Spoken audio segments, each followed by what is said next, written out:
जेठानी से अच्छे दुश्मन। ये क्या चल रहा है यहाँ? सुबह सुबह इतनी गर्मी में क्या बन रहा है जिसकी खुशबू पूरे घर में फैल रही है? अरे बरखा बहू आओ, देखो ना आज मयंक का जन्मदिन है तो सोचा सुबह के नाश्ते में थोड़ा पनीर बना लूं और साथ में पूड़ियाँ। आखिर बच्चे का जन्मदिन साल में एक बार आता है। हाँ भाभी, भाई को पनीर बहुत पसंद है ना, तो मम्मी ने कहा है कि आज उनकी पसंद का ही खाना बनेगा। पनीर? वाह, आप लोगों को तो जैसे पैसे पेड़ पर उगती हुई दिख रही हैं। क्या पनीर आजकल मुफ्त में आता है? मम्मी जी, क्या आपको अंदाजा भी है कि दूध और पनीर के दाम कहाँ पहुँच गए हैं? आप लोग तो ऐसे ऐश कर रहे हैं जैसे कोई बहुत बड़े खानदान के नवाब हो। बहू ये तुम क्या कह रही हो? पनीर कोई इतनी भी महंगी चीज नहीं है कि हम मयंक के जन्मदिन पर ना बना सके। आखिर वो भी तो इस घर का बेटा है। बेटा है तो क्या हुआ? क्या उसकी जेब से पैसे आ रहे हैं? मम्मी जी याद रखिएगा कि आज इस घर का चूल्हा मेरे पापा के दिए हुए पैसों से जल रहा है। आपके पति का बिजनेस तो कब का डूब चुका है। मेरे पापा अगर मदद न भेजे तो पनीर तो क्या, आप लोगों को सूखी रोटी के भी लाले पड़ जाएं। भाभी, आज भाई का जन्मदिन है, कम से कम आज तो ऐसी बातें मत कीजिए। हम बस थोड़ा सा अच्छा खाना बनाना चाहते हैं। हाँ ठीक है, आज बना लो, लेकिन ये रोज रोज का ड्रामा नहीं चलेगा। ये जो आप लोगों ने पैसे उड़ाने की आदत डाल रखी है ना, इसे सुधार लीजिए। मुझे फिजूल खर्ची बिल्कुल पसंद नहीं है। ऐसा तो मत कहो बहू। तो फिर क्या कहूँ? आप लोग तो बस पैसे बर्बाद करना जानते हैं। मेरे पापा दिन रात मेहनत करके पैसे कमाते हैं और आप लोग यहाँ पनीर की दावतें उड़ा रहे हैं। ये आखिरी बार है, समझ गए आप? बरखा तमतमाते हुए रसोई से निकलकर हॉल में आ जाती है और सोफे पर पैर पसार कर बैठ जाती है और फौरन रिमोट उठाकर एसी चला लेती है। रसोई में सुलेखा की आंखों में आंसू आ जाते हैं। वो बेबसी से मौसमी की तरफ देखती है। मौसमी अपनी माँ का हाथ पकड़कर उन्हें सांत्वना देने की कोशिश करती है। मौसमी बेटा, हमारे कैसे दिन आ गए हैं।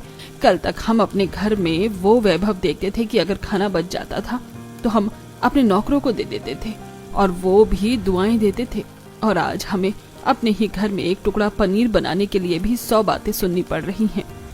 मम्मी, आप दिल छोटा मत कीजिए। भाभी का स्वभाव शुरू से ही ऐसा है। जब से पापा के बिजनेस में घाटा हुआ है और उनके पापा ने हमारी मदद की है, वो तो जैसे हमें अपना गुलाम ही समझने लगी है। आज मयंक का जन्मदिन है, सोचा था आज उसे उसकी पसंद का खाना खिलाकर थोड़ी खुशी दूंगी, पर इस घर की हवा में तो सिर्फ कड़वाहट ही खुली हुई है। मुझे डर लगता है कि कहीं वो मयंक के सामने भी ये सब न बोल दे। मम्मी, आप खाना बनाइए, भाई आएगा तो हम सब मिलकर उसे विश करेंगे। भाभी की बातों को नजरअंदाज करना ही बेहतर होगा। थोड़ी देर बाद सब लोग डाइनिंग टेबल पर खाना खाने बैठते हैं। मयंक खुश है, लेकिन उसे घर के तनाव का अंदाजा है।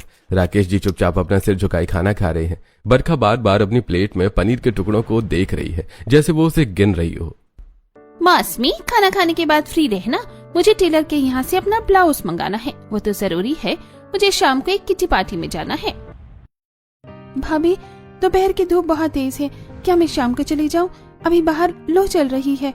शाम को तो मुझे पहनना है उसे। तुम अभी जाओगी, और हाँ, ये मत कहना कि तुम्हारे पास पैसे नहीं हैं। मुझे पता है तुम लोगों की हालत क्या है। बरखा अपने पर्स से कुछ नोट निकालती है और बड़ी बेरुखी से मौसमी की ओर फेंक देती है। नोट टेबल पर बिखर जाते हैं। मयंक और राकेश जी ये देखकर अंदर ही अंदर तिलमिला उठते हैं, पर खामोश रहते हैं। ये लो पैसे, और अभी के अभी जाओ और लेकर आओ। मुझे वो ब्लाउज अभी चाहिए। ज्यादा नखरे मत दिखाओ। इस घर में रहने के लिए कुछ काम तो करना ही पड़ेगा ना। ठीक है भाभी, मैं लेकर आती हूँ।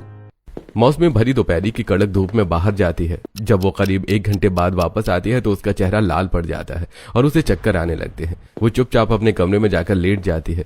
शाम को समीर और मयंक काम से वापस आते हैं। समीर को मौसमी कहीं दिखाई नहीं देती तो मम्मी, मौसमी कहाँ है? दिखाई नहीं दे रही है। कहाँ होंगी? कर रही होंगी आराम अपने कमरे में महारानी। काम के नाम पर तो बस बुखार चढ़ जाता है उसे।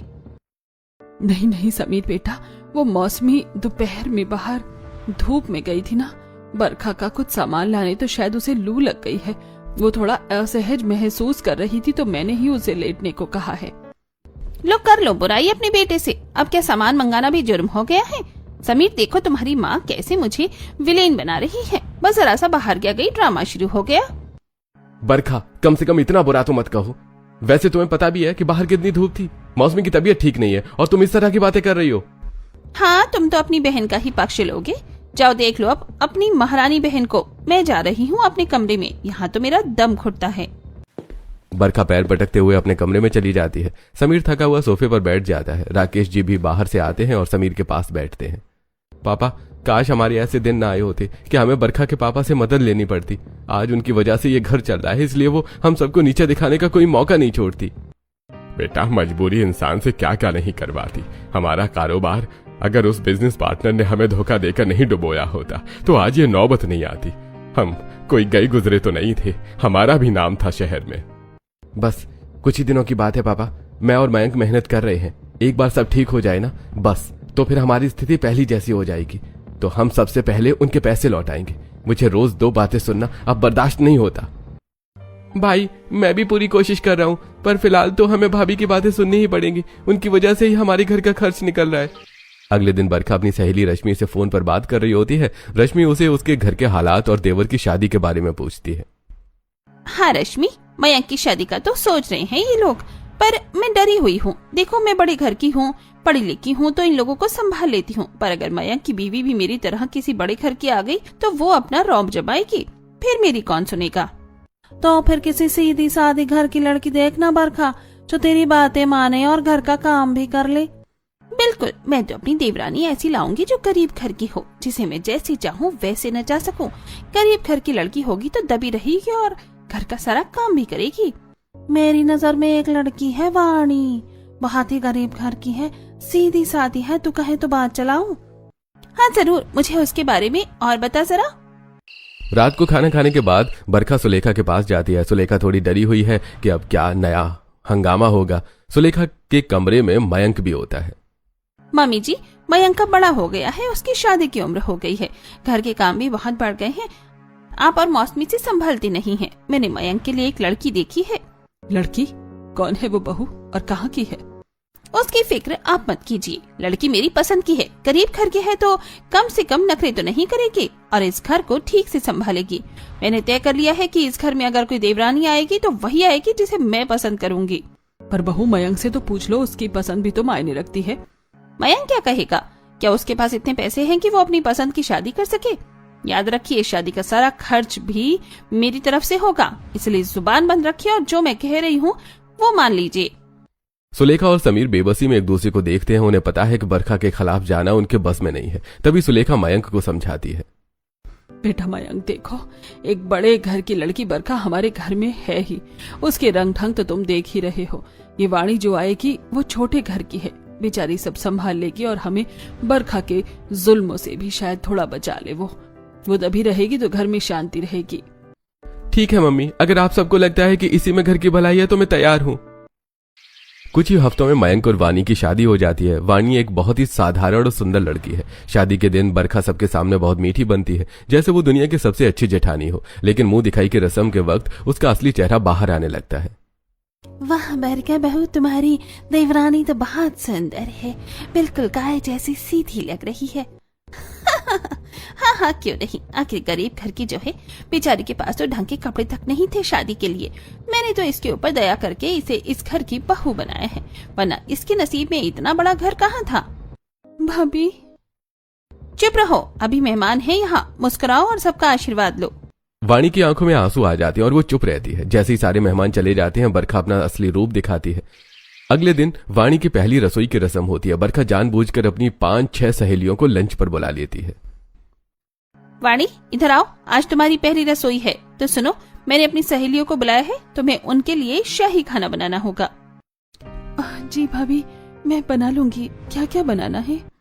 पनीर की 2 सब्जियां, दाल मखनी, रायता, पुलाव और कम से कम 50-60 रोटियां। मेरी सहेलियां यहाँ खाएंगी भी और उनके साथ पैक करवा कर भी ले जाएंगी। और हाँ, कोई तुम्हारी मदद नहीं करेगा। ये रस्म तुम्हारी है तो सारा काम तुम्हें ही करना होगा।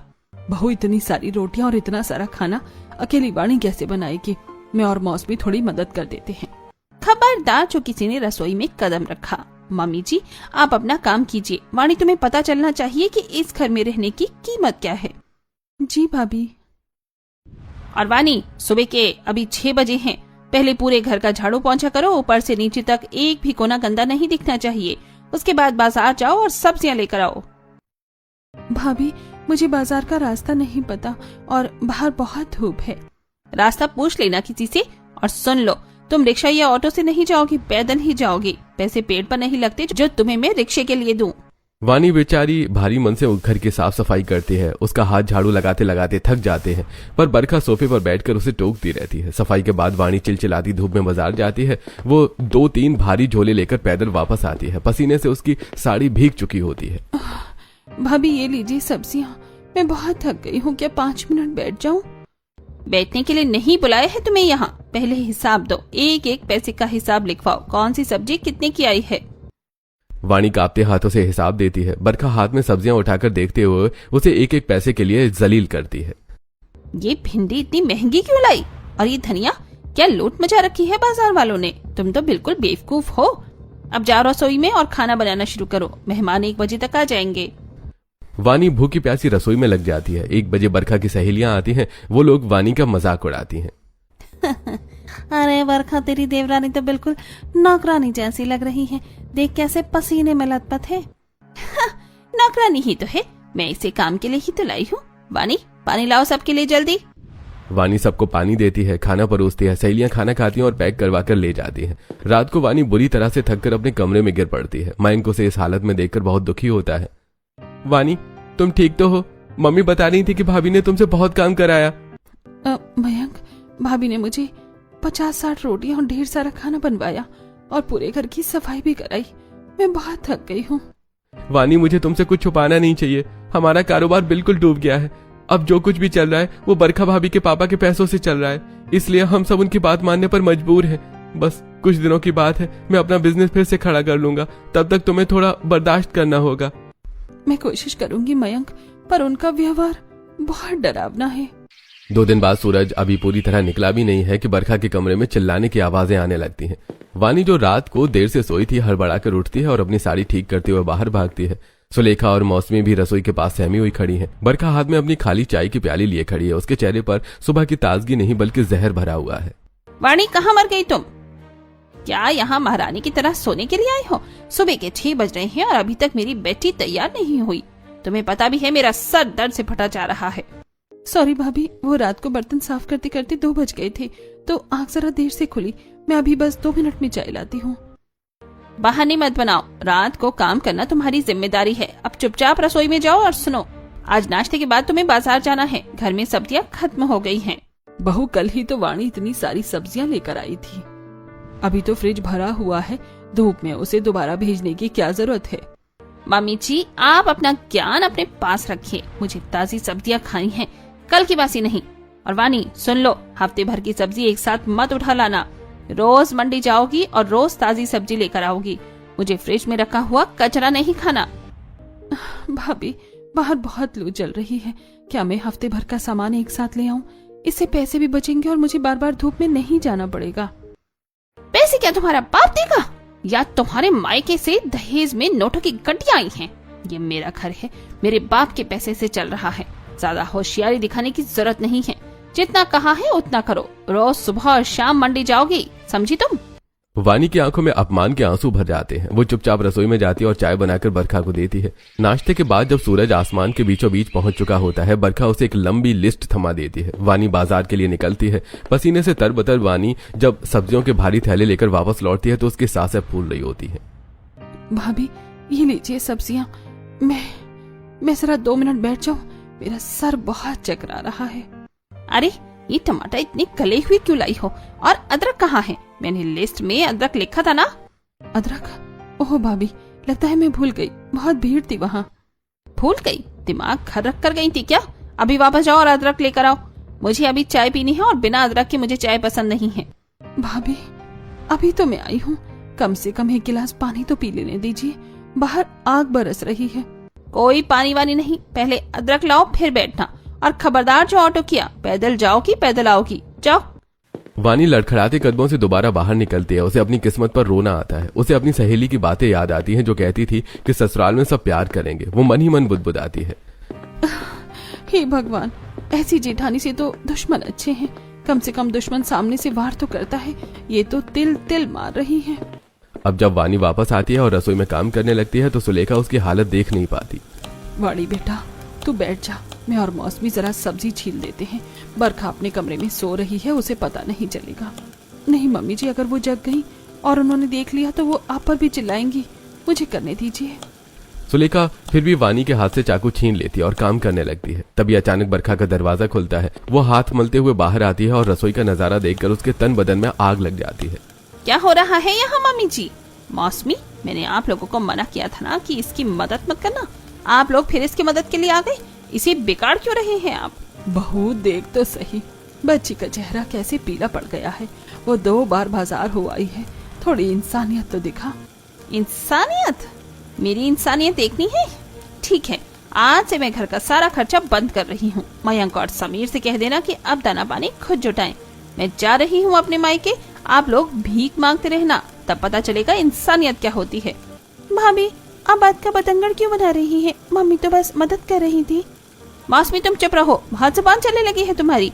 मम्मी जी, या तो ये वाणी सारा काम अकेले करेगी या फिर आप दोनों मिलकर सारा काम करोगी। मुझे कोई तीसरा बंदा रसोई में नहीं दिखना चाहिए, समझ गए आप? बरखा के डर से सुलेखा पीछे हट जाती है। वानी फिर से काम में जुट जाती है। अगले दिन बरखा उसे एक नया फरमान सुनाती है। वाणी, आज छत की सफाई करनी है। ऊपर बहुत धूल जमी है और गमले भी इधर उधर बिखरे हैं। पहले छत से लेकर नीचे आंगन तक की सफाई करो, उसके बाद खाना बनाना। आज सब्जी नहीं बनेगी, सब दाल से खा लेंगे। बाजार मत जाना, बस ये सफाई हो जानी चाहिए। भाभी, छत पर तो बहुत धूप होगी, क्या मैं शाम को कर लूं? अभी मतलब अभी? दोपहर की रोशनी में सफाई अच्छी दिखती है? जाओ। दोपहर के 2 बज रहे हैं। वानी छत पर झाड़ू लगा रही है। सीमेंट की छत तवे जैसी तप रही है। वानी के पास सैंडल नहीं है क्योंकि बरखा ने उसे चप्पल पहनकर जाने के लिए मना किया था। नंगे पैर वो गर्म छत पर तड़प कर सफाई कर रही थी। पड़ोस की छत पर रहने वाली औरत ये सब देख रही है। हे भगवान, ये मेरी जेठानी कितनी बुरी है। इससे अच्छे तो दुश्मन ही है। अरे देखो, ये नई बहू तो नंगे पैर छत साफ कर रही है। इसकी जेठानी तो बिल्कुल डायन है, डायन। बेचारी बच्ची के पैर जल रहे होंगे। सही कह रही हो बहन, कितना जुल्म करती है वो बरखा इस बेचारी पर। इससे अच्छा तो दुश्मन ही अच्छे हैं, कम से कम वो इतना नीचे तो नहीं गिरते। पर हम क्या कर सकते हैं? सफाई खत्म करके जब वानी नीचे आती है तो उसके पैरों के तलवों में लाल लाल छाले पड़ चुके होते हैं। वो दर्द से करहाते हुए सोफे के कोने पर बैठती है। भाभी, मेरे पैरों में बहुत जलन हो रही है, छाले पड़ गए हैं। क्या मैं थोड़ा आराम कर लूं? कोई छाले वाले नहीं पड़े हैं। ड्रामा करना तो कोई तुमसे सीखे। थोड़ा सा गरम क्या लग गया, मरने की बातें करने लगी। चलो उठो, रसोई में जाओ और खाना बनाओ। अभी समीर और मयंक आते होंगे, काम चोरी नहीं चलेगी यहाँ। वानी रोते हुए रसोई में जाती है। शाम को मयंक आता है और वानी के पैरों में पट्टी बंदी देखकर घबरा जाता है। वानी, ये क्या हुआ तुम्हारे पैरों को? तुम चल क्यों नहीं पा रही हो? कुछ नहीं मयंक, वो बस छत साफ करते समय भाभी ने कहा था। भाई देखो भाभी क्या कर रही हैं। वानी के पैर जल गए हैं। क्या ये सब बर्दाश्त करना जरूरी है? मयंक, शांत हो जा। मुझे पता है ये गलत हो रहा है, पर बरखा के पापा ने हमें कल ही एक नया बिजनेस प्रपोजल भेजा है। अगर हमने अभी बरखा को कुछ कहा तो वो सब खत्म कर देगी। हमें बस थोड़े दिन और सब्र करना होगा। वानी ये सब सुन रही है। उसे समझ आ जाता है कि इस घर में उसकी तकलीफ से ज्यादा अहमियत पैसों की है। कुछ दिन बाद बरखा की सहेलियां फिर से घर आती हैं। बरखा उन्हें अपने कमरे में बिठाती है और वानी को बार बार ऊपर नीचे दौड़ाती है। वानी, जरा ठंडी शिकंजी बना कर लाओ, रश्मि को प्यास लगी है। वानी शिकंजी लेकर आती है। ये क्या, बर्फ कम है? वापस जाओ और ज्यादा बर्फ डाल कर लाओ। बरखा, तूने तो अपनी देवरानी को बिल्कुल उंगलियों पर नचा रखा है। मानना पड़ेगा यार, तेरी ट्रेनिंग जबरदस्त है। और नहीं तो क्या, ये गरीब घर की लड़कियां ऐसी ही होती हैं। इन्हें जितना दबा कर रखो उतना ही सीधे चलती हैं। एक दिन मेरा सब्र टूटेगा भाभी, और उस दिन आपको पता चलेगा कि एक गरीब इंसान की बद्दुआ क्या होती है। अगले दिन वानी बाजार से लौट रही होती है कि अचानक उसे चक्कर आता है और वो सड़क के बीचों बीच बेहोश होकर गिर जाती है। वहीं गीता उसे देख लेती है और वो लोगों की मदद से उसे घर पहुंचाती है। शर्म आनी चाहिए तुम्हें बरखा, ये बच्ची बाजार में बेहोश हो गई थी। देखो इसकी हालत, कितना काम करवाओगी इससे? तुम इंसान हो या पत्थर? तुमसे अच्छे तो दुश्मन है जो कम से कम जान तो नहीं लेते। आप अपने काम से काम रखिए, मेरे घर में दखल देने की जरूरत नहीं है। ले जाइए इसे अंदर। गीता के जाते ही बरखा वानी को झकझोर कर उठाती है। ये क्या तमाशा था? जानबूझकर पड़ोसियों के सामने बेहोश हुई ताकि मुझे बुरा दिखा सको? तुम्हें लगता है कि तुम सहानुभूति लूट लोगी? नहीं भाभी, सच में चक्कर आ गया था। बरखा का हाथ उठता है और एक जोरदार चांटा वानी के गाल पर पड़ता है। वानी फर्श पर गिर जाती है। तभी सुलेखा दौड़ कर आती है। बरखा, ये क्या किया तूने? हाथ उठा दिया बहू पर। मम्मी जी चुप रहिए, अगर इसने दोबारा ऐसा नाटक किया तो मैं इसका और भी बुरा हाल करूंगी। और आप सुन लीजिए, अगर आप लोगों को जरा भी तकलीफ है तो अभी के अभी अपना बोरिया बिस्तर बांधिए और बाहर निकल जाइए। ये घर मेरे दम पर चल रहा है, याद है ना? वानी जमीन पर पड़ी सिसक रही है। सुलेखा उसे सहारा देकर उठाती है। बरखा तमतमाते हुए अपने कमरे में चली जाती है। सुलेखा उसे पानी पिलाती है। शांत हो जा बेटी, शांत हो जा, भगवान सब देख रहा है। मम्मी जी, अब बस बहुत हुआ। अब मुझे समझ आ गया है कि इस घर में सिर्फ जुल्म की भाषा ही चलती है। ऐसी जल्लाद जेठानी से अच्छे तो दुश्मन ही है। अगले दिन दोपहर में बरखा अपने कमरे से निकलती है। उसे बहुत प्यास लगी होती है। वानी, ओ वानी, जरा पीने के लिए गुनगुना पानी लाओ, मेरा गला थोड़ा खराब लग रहा है। जी भाभी, लाती हूँ। वानी रसोई में जाती है और पानी गर्म करने लगती है। उसका ध्यान कहीं और होता है। पानी हल्का सा गर्म ज्यादा हो जाता है। वो कप लेकर बरखा के पास आती है। बरखा जैसे एक घूंट पीती है तो वो चिल्ला उठती है।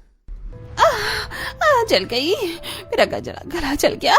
तुमने जानबूझकर उबलता हुआ पानी दिया, मुझे मारना चाहती हो तुम।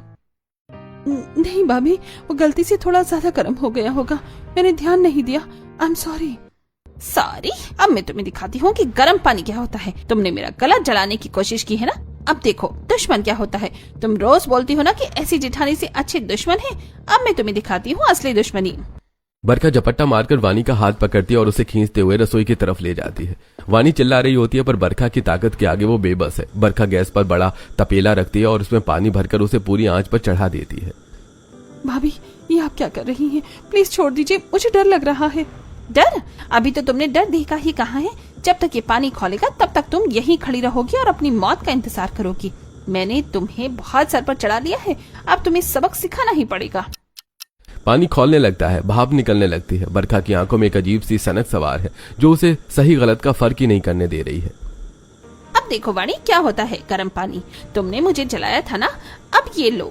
इससे पहले कि वानी कुछ समझ पाती, बरखा उसका हाथ पकड़कर खौलते हुए पानी के तपेले में डाल देती है। बचाओ मम्मी जी, मयंक बचाओ। वानी की रूह कंपा देने वाली चीख पूरे घर में गूंज उठती है। बरखा यही नहीं रुकती, वो तपेला उठाती है और वही खौलता हुआ पानी वानी के पैरों पर भी डाल देती है। वानी तड़पते हुए जमीन पर गिर जाती है। उसके हाथ पैर की खाल उधड़ जाती है। इसे कहती है असली दुश्मनी। देख लिया, अब दोबारा मत कहना कि मेरी जेठानी से अच्छे दुश्मन है। रसोई के फर्श पर वानी तड़प रही है। उसकी चीखें दीवार चीरती हुई पूरे मोहल्ले में गूंज उठी हैं। खौलते हुए पानी ने उसके कोमल हाथों और पैरों की खाल को जलाकर रख दिया है। सफेद चाले उभर आए हैं और जगह जगह से लाल कच्चा मांस दिखाई दे रहा है। सुलेखा और मौसमी बदहवास होकर रसोई की तरफ भागती हैं। सामने का नजारा देखकर दोनों के कलेजे मुंह को आ जाते हैं। बरखा हाथ में खाली तपेला लिए खड़ी है। उसकी आंखों में पछतावा नहीं बल्कि एक डरावनी जीत की चमक है। अरे ये क्या कर दिया तूने? हाय मेरी बच्ची, वाणी आंखें खोल बेटा। बरखा तू पागल हो गई है क्या? ये क्या जुल्म है? भाभी, आपने क्या किया? इनके हाथ पैर तो बिल्कुल झुलस गए हैं। आप इतनी गिर सकती हैं, हमने कभी सोचा भी नहीं था। चुप रहो तुम दोनों, बहुत वकालत कर रही हो इसकी। इसने मेरा गला जलाने की कोशिश की थी, उबलता पानी पिलाया था मुझे। बस अब बहुत हुआ बरखा।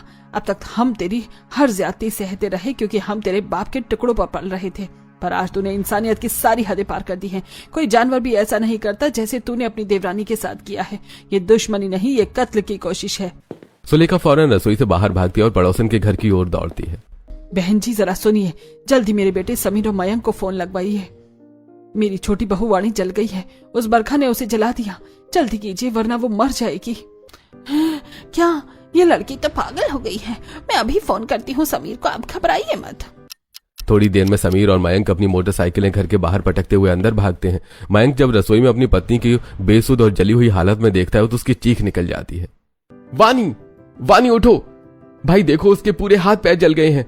जहर है तू बरखा, सिर्फ जहर। आज अगर इसे कुछ हुआ तो मैं तुझे जेल भिजवा कर ही दम लूंगा। अरे दूर हट जा यहाँ से, शर्म आती है कि तुझे कि तू मेरी पत्नी है। मयंक जल्दी से उठाओ, हमें तुरंत वानी को हॉस्पिटल ले जाना होगा।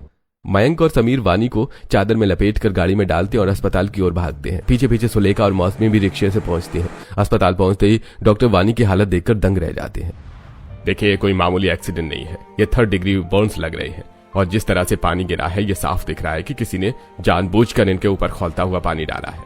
मयंक जी, मुझे पुलिस को इन्फॉर्म करना होगा, ये पुलिस केस है। डॉक्टर साहब, आपको जो करना है कीजिए, बस मेरी पत्नी को बचा लीजिए, वो बहुत दर्द में है। इसी बीच सुलेखा ने एक बड़ा कदम उठाया। उन्होंने बरखा के पिता दीनदयाल और मां शांति को फोन करके अस्पताल बुला लिया। उन्हें लगा कि अब पानी सिर से ऊपर जा चुका है। दीनदयाल और शांति हड़बड़ाए हुए अस्पताल पहुंचते हैं।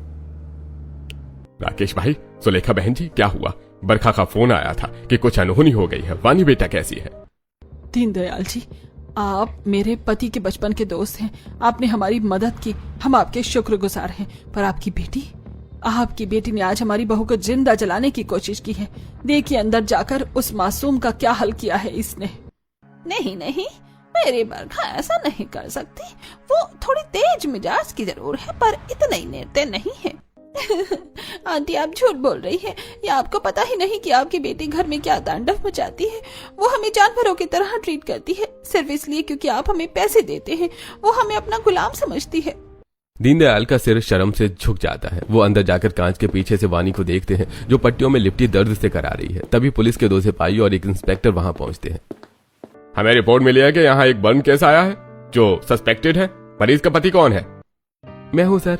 मेरी पत्नी के साथ ये सब मेरी भाभी बरखा ने किया है। मैं बयान देने को तैयार हूं। बरखा वहां एक कोने में खड़ी कांप रही है। उसे अब एहसास हो रहा है कि खेल उसके हाथ से निकल गया है। वो दौड़कर अपने पिता के पास जाती है। पापा, पापा प्लीज मुझे बचाइए। मेरा इरादा उसे इतना जलाने का नहीं था, वो तो बस गुस्से में। आप अपनी पहचान लगाइए पापा, पुलिस को रोकिए। चुप रहे, बिल्कुल चुप रहे। मुझे शर्म आ रही है कि तू मेरी बेटी है। मैंने तुझे पढ़ा लिखा कर बड़े से घर में भेजा था, इसलिए नहीं कि तू दूसरों की बेटियों पर जुल्म करे। मैं तो ये सोचकर मदद कर रहा था कि मेरे दोस्त का घर संभल जाए, पर तूने तो उस मदद को अपना हथियार बना लिया। पापा प्लीज, मैं जेल नहीं जाना चाहती। इंस्पेक्टर साहब, आप अपना काम कीजिए। अगर मेरी बेटी अपराधी है तो उसे सजा मिलनी ही चाहिए। तभी डॉक्टर बाहर आते हैं और बताते हैं कि वानी को होश आ गया है। पुलिस बयान लेने के लिए अंदर जाती है। सब लोग सांस रोककर इंतजार कर रहे हैं। बरखा को लग रहा है कि अब उसकी जिंदगी खत्म होने वाली है। बेटा डरो मत, सच सच बताओ, तुम्हारे साथ ये सब किसने किया? क्या तुम्हारी जेठानी ने तुम पर गर्म पानी डाला? वानी की आंखों में आंसू हैं। वो दर्द से करा रही है। वो एक नजर बाहर खड़े मयंक और डरी हुई बरखा की तरफ देखती है। कमरे में सन्नाटा छा जाता है। नहीं सर, ये किसी ने नहीं किया। क्या? डॉक्टर तो कह रहे थे कि यह हमला है। क्या तुम पर कोई दबाव है? नहीं सर, मेरी ही लापरवाही थी। मैं रसोई में काम कर रही थी। अचानक मेरा पैर फिसला और खौलता हुआ तपेला मेरे ऊपर उलट गया। मेरे हाथों से रोकने की कोशिश में जल गए। किसी की कोई गलती नहीं है, ये बस एक हादसा था। बाहर खड़े सभी लोग, खासकर बरखा, ये सुनकर सन्न रह जाती है। इंस्पेक्टर और डॉक्टर एक दूसरे को देखते हैं, पर क्योंकि मरीज खुद इसे एक्सीडेंट बता रहा है, वो कुछ नहीं कर पाते। देखिए, मरीज ने अपना बयान दे दिया है, अब हम कुछ नहीं कर सकते। पर याद रखिए, सच छुपता नहीं है। पुलिस के जाने के बाद सब लोग वानी के पास आते हैं। बरखा जमीन पर बैठ जाती है और फफक फफक कर रोने लगती है। वाणी, तुमने ऐसा क्यों किया? मैंने तुम्हारे साथ इतना बुरा बर्ताव किया, तुम्हें इस हालत में पहुंचा दिया, फिर भी तुमने मुझे बचा लिया, क्यों? क्योंकि भाभी, जेठानी से अच्छे दुश्मन वाली बात मैं साबित नहीं होने देना चाहती थी। अगर मैं आपको जेल भेज देती तो इस घर का मान सम्मान मिट्टी में मिल जाता। मेरे मयंक और समीर भाई का सर झुक जाता। दुश्मन तो चोट पहुंचाते हैं, पर परिवार तो घाव भरता है ना। मुझे लगा शायद इस आग में आपकी कड़वाहट जल गई होगी। मुझे माफ कर दो वाणी, मुझे माफ कर दीजिए मम्मी जी, मयंक, समीर। मैं अहंकार में अंधी हो गई थी। मुझे लगा पैसों से सब कुछ खरीदा जा सकता है, पर आज वाणी ने मुझे वो दे दिया जो दुनिया की कोई दौलत नहीं दे सकती, मेरी इज्जत और मेरी आजादी। बेटा वाणी, आज तूने साबित कर दिया कि संस्कार गरीबी या अमीरी से नहीं आते, वो दिल से आते हैं। राकेश भाई, मुझे गर्व है कि मेरी बेटी को आप जैसा परिवार और वाणी जैसी देवरानी मिली। 1 महीना बीतता है। वानी अब घर लौट आई है। हालांकि उसके हाथों पर पट्टियां बंधी हैं। बरखा पूरी तरह से बदल चुकी है। वो रसोई में खड़ी खाना बना रही है और वानी को सोफे पर बिठा रखा है। वाणी, चुपचाप बैठी रहो। डॉक्टर ने कहा है कि अभी तुम्हें आराम करना है। और सुनो मम्मी जी, आज से घर का सारा काम मैं करूंगी। वाणी जब तक पूरी तरह ठीक नहीं होती, ये इस घर की छोटी रानी बनकर रहेगी। देख रहे हो राकेश जी, आखिरकार हमारे घर में खुशहाली आ ही गई। भाभी, आप भी तो थक जाएंगी। अब ये बड़ी बहन की जिम्मेदारी है वाणी। तूने मुझे नया जन्म दिया है। अब देख, मैं ये घर कैसे स्वर्ग बनाती हूँ। अब से हम देवरानी जेठानी नहीं, सगी बहनें बनकर रहेंगे। मयंक और समीर दरवाजे पर खड़े ये नजारा देख रहे हैं। समीर ने मयंक के कंधे पर हाथ रखा है। मयंक देख, अब खुशबू कड़वाहट की नहीं, प्यार की आ रही है। हाँ भाई, वाकई कभी कभी बुराई को खत्म करने के लिए खुद को थोड़ा जलाना पड़ता है। पूरा परिवार एक साथ बैठकर खाना खाता है। बरखा खुद अपने हाथों से वाणी को निवाला खिलाती है। घर का तनाव खत्म हो चुका है और उसकी जगह अब खिलखिलाहट ने ले ली है।